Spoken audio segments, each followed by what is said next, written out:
Good evening. We have to begin tonight with a message posted on the internet. It sounds completely ridiculous, I know. You would think in the middle of a shooting war, with American lives on the line and the global economy hanging by a thread, we would be beyond talking about social media posts. But this is exactly where we find ourselves. A few days ago, the United States Secretary of Energy, a man named Chris Wright, posted a message on social media. He announced to the world that the United States Navy had successfully escorted an American oil tanker right through the Strait of Hormuz. He said the president was maintaining the stability of global energy. He said the Navy was out there, right now, making sure the oil kept flowing. Now, let's stop and think about this for a second. If you are a cabinet secretary and you publicly announce a major, highly dangerous naval operation in a very active combat zone, the normal assumption is that you have your facts straight. You would assume that someone at the Pentagon told you this actually happened. Did he think it was true? Did somebody in the White House hand him a piece of paper and tell him to post it? Did he have any good, solid, verified reason to believe that the U.S. Navy was actually escorting civilian oil tankers through a war zone? Because it wasn't true. It was completely false. The U.S. Navy was not escorting ships through the Strait of Hormuz.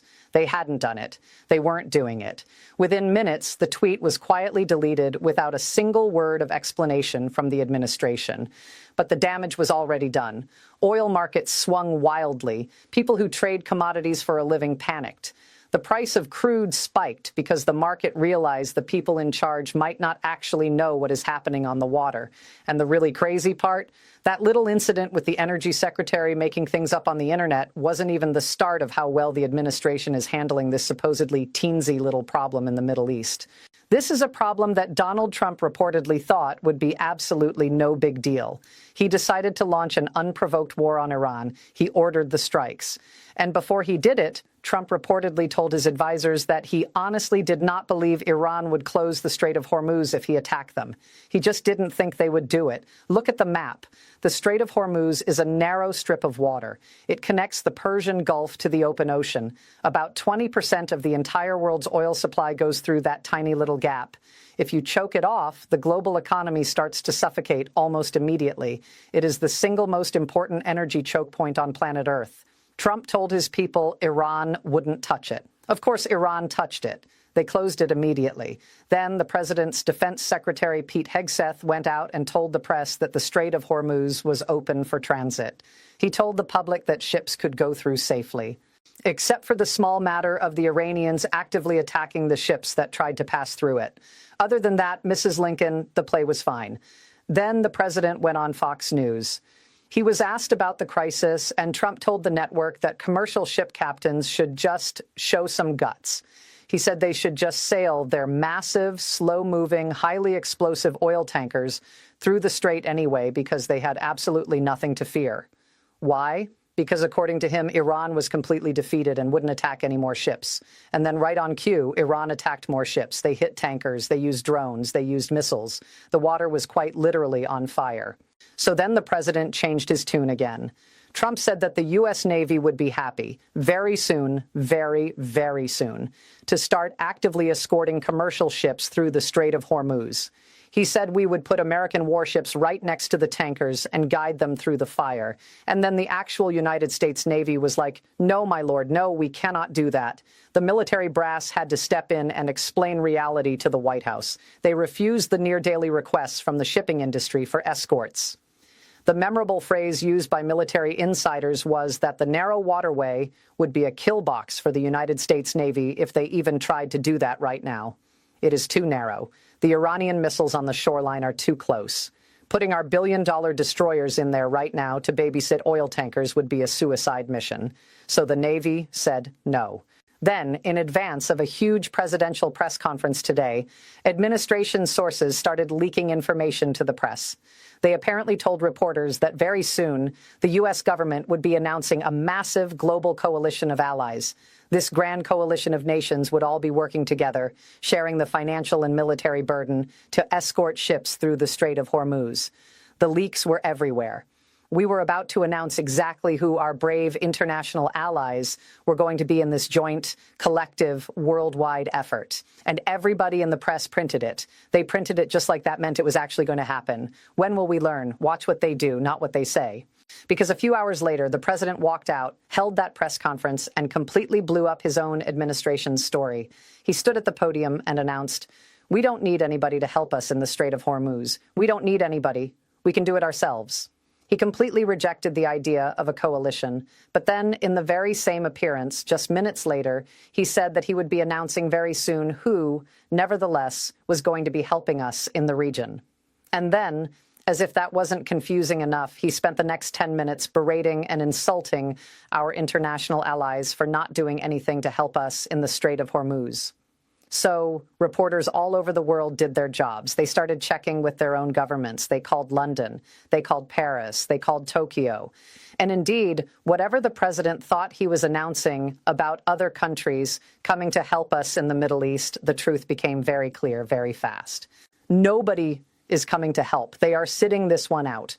And the harsh reality is, despite what he claims, the president cannot do it alone.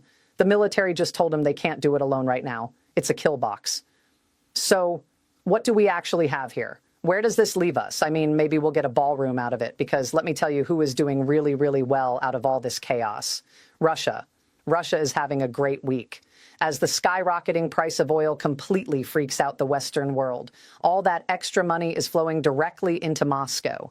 The high price of crude is filling up the Kremlin's coffers. It is making Vladimir Putin's government solvent again. After all these years of dictatorship and brutal corruption and burning through cash on their disastrous grinding war in Ukraine, Russia was bleeding out. They were running out of money.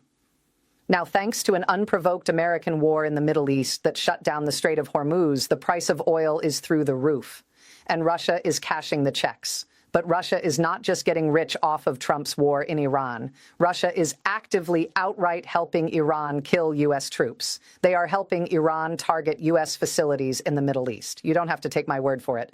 The president's own ambassador to the United Nations, Mike Waltz, literally went on television and said it out loud. Ambassador Waltz said Russia has a wartime strategic partnership with Iran. Iranian officials have publicly confirmed the exact same thing. They are openly bragging that they have Russia's military cooperation. So Russia is funding its own war in Europe with the oil money we are generating for them. And they are turning around and helping Iran shoot at American soldiers.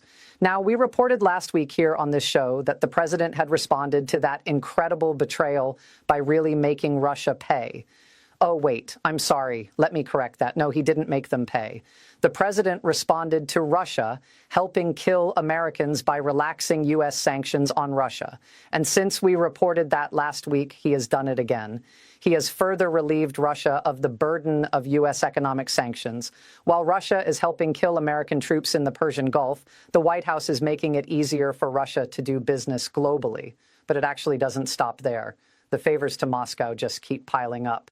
David Korn at Mother Jones Magazine has a new report out today. He reports that the Department of Justice has also very quietly just chosen this specific, highly suspicious time, right while we are at war with an Iranian regime that is backed by Moscow, to do a massive favor for a Russian intelligence asset. They have just chosen right now to ask the federal courts to withdraw a guilty plea and reverse a prison sentence that was given to a man named Alexander Smirnov. If you don't remember that name, this is the guy who the FBI explicitly said is linked to Russian intelligence. This guy has been sitting in jail because he pled guilty to lying to the FBI. Specifically, he pled guilty to bringing the FBI completely fake, fabricated stories about President Joe Biden supposedly taking bribes from a Ukrainian energy company. That lie was the whole basis for an impeachment inquiry that went absolutely nowhere. The FBI investigated it. They concluded not only that those bribery stories were totally false, but that this guy deliberately, intentionally lied in bringing that garbage to the FBI in the first place. And most importantly, the FBI stated in court that he was linked to Russian intelligence at the exact time he was peddling these lies to American law enforcement. He pled guilty. He went to jail. Case closed. Right? Wrong.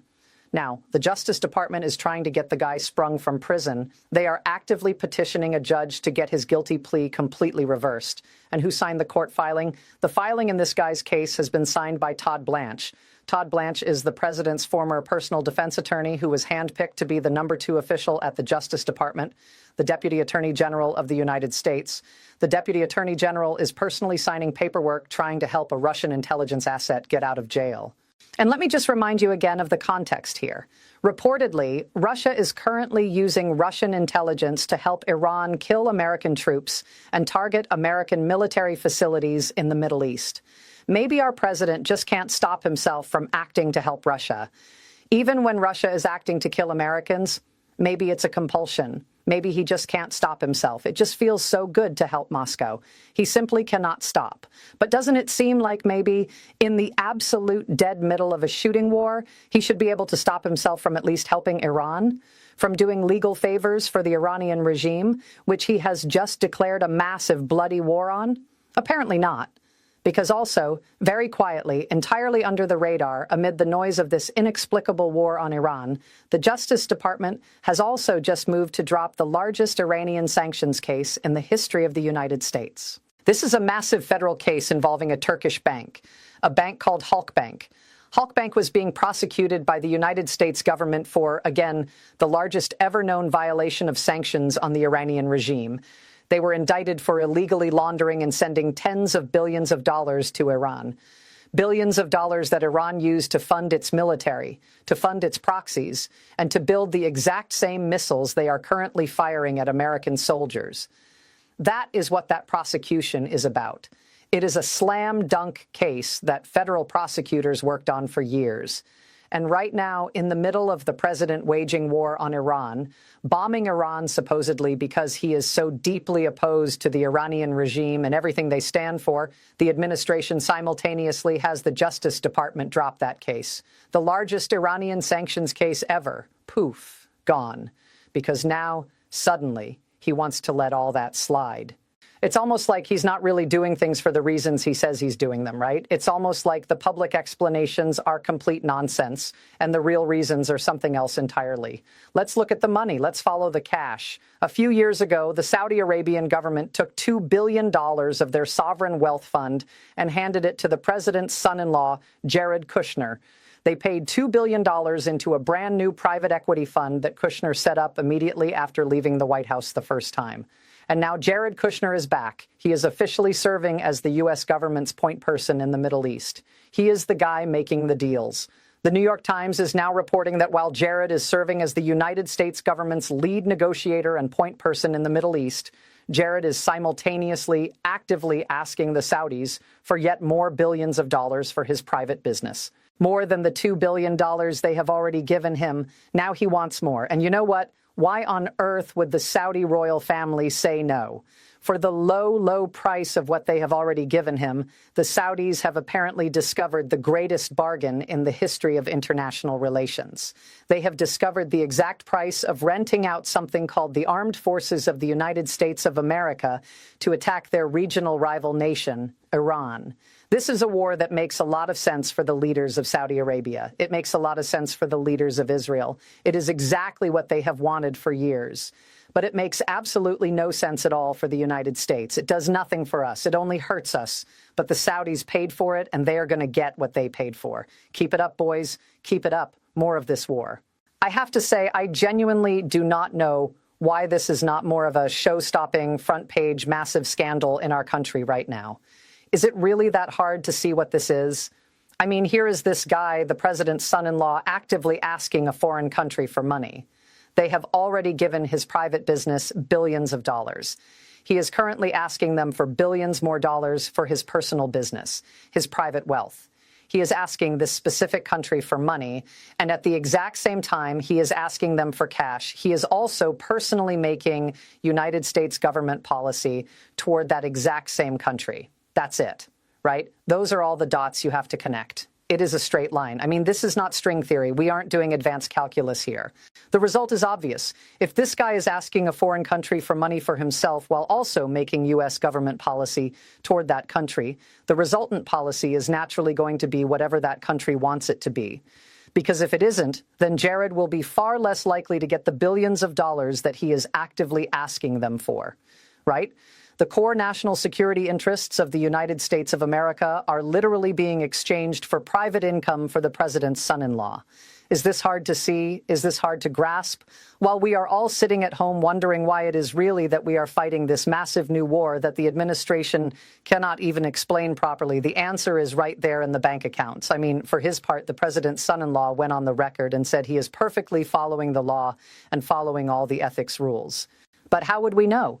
We just have to take his word for it because they also aren't even making him file public financial disclosures. He is operating completely in the dark. And while he collects checks in the dark, Russia helps kill American service members and gets paid for it by the administration lifting sanctions. And the oil markets are in a total meltdown. The price of gas is going to bankrupt normal families. But don't worry. I'm sure BP will get some new oil for us from the molten center of the earth. Because look, they built something out of duct tape and spare pipes. They say they will just work to drill it all up. And maybe the tropical walruses will just junk shot the broken pipes for us if anything goes wrong. So we will all be totally fine. It's totally under control. Meanwhile, back in reality, this is the most unpopular war in modern American history. The polling is abysmal. The public is furious. Nobody wants this. And the president is trying to manage that public anger today by threatening to execute members of the press. He is literally threatening to kill reporters who do not report on the war the way he wants them to. He says they are enemies of the state for reporting the basic facts of the conflict. That'll fix it, right? That will definitely turn public opinion around. Maybe he will just take a page directly from Vladimir Putin's playbook and tell us we are no longer legally allowed to call it a war. Maybe we all have to start calling it a special military excursion like he does, or we will all go to jail, or he'll just have the military kill us all. Sure, that will do it. That's a totally normal functioning democracy at work. But the truth is, the war is highly unlikely to get more popular in the days ahead.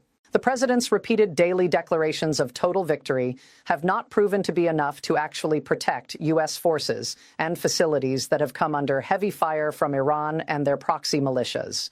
You can declare victory on television all you want, but it doesn't stop the rockets from landing. A U.S. facility in Bahrain was hit. The U.S. facility in Kuwait was hit. The U.S. embassy in Iraq was targeted. U.S. facilities in Saudi Arabia are under fire. The chaos is so absolute, the planning is so deeply flawed, that we weren't even capable of keeping our own ally, Kuwait, from shooting down our planes.